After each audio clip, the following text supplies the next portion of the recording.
The son of a film editor, Gary Sinise was born in Blue Island, Illinois. His family moved to Highland Park, where he attended high school. A rebel with little interest in school, he focused his attention on playing in bands. As a lark, Gary and his friends tried out for West Side Story. He became hooked on acting for life and credits his love for theater to his drama teacher. At 18, Sinise and two friends founded the Steppenwolf Theater Company in a church basement in Chicago. The company became successful. In addition to acting in many plays, he also directed some of Steppenwolf's most noticeable productions. The company made its off-Broadway debut with a production starring Gary and John Malkovich, and its Broadway debut with Grapes of Wrath. Gary is married to actress Moira Harris, an original member of Steppenwolf Theater. They have 3 children. His Hollywood career also started in the director's chair. Gary's first feature film as an actor was the World War II fable A Midnight Clear. He starred in the blockbuster miniseries The Stand, followed by his performance as Lieutenant Dan in Forrest Gump. His portrayal of the physically crippled, emotionally tortured veteran earned him an Oscar nomination. He reunited with Tom Hanks in Apollo 13 and then starred in the HBO film Truman, which earned him the Golden Globe, and George Wallace, for which he won an Emmy. In 2000, Sinise appeared in the drama Mission to Mars and the thriller Imposter. He returned to TV in 2004 to star in the crime series CSI New York. Sinise is executive producer of the Iraq War documentary Brothers at War, about an American military family and the experiences of 3 brothers. He narrated the highly acclaimed World War II in HD, as well as the World War II documentary Missions That Changed the War.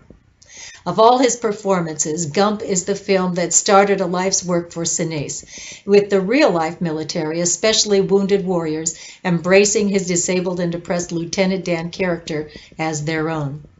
His portrayal formed an enduring connection with the military servicemen and women.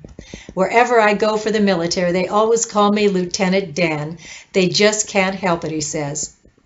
After several USO handshake tours in 2003, Sinise formed the Lieutenant Dan Band, which has played for over 500,000 troops and their families at home and abroad. His endless work on behalf of those who have served has earned him many awards, including the Presidential Citizens Medal. He was recently named an honorary Chief Petty Officer by the Navy. Sinise is the national spokesperson for the American Veterans Disabled for Life Memorial. He has now co-hosted the National Memorial Day concert from Washington, D.C.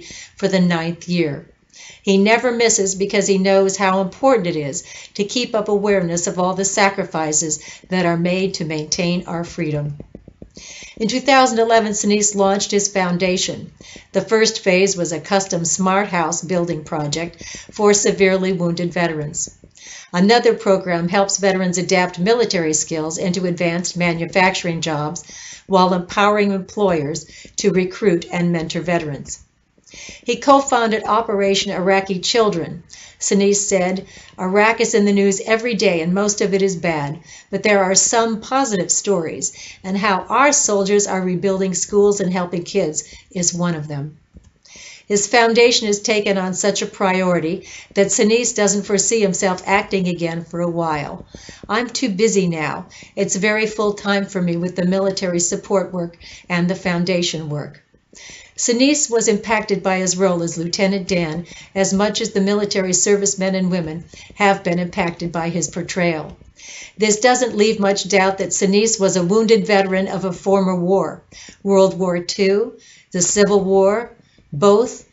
Since he most often plays a Southerner, perhaps he was a Confederate soldier. But clearly, his soul remembers the ravages of war, both on the people left behind, like the Iraqi children, and those who return home to mend themselves.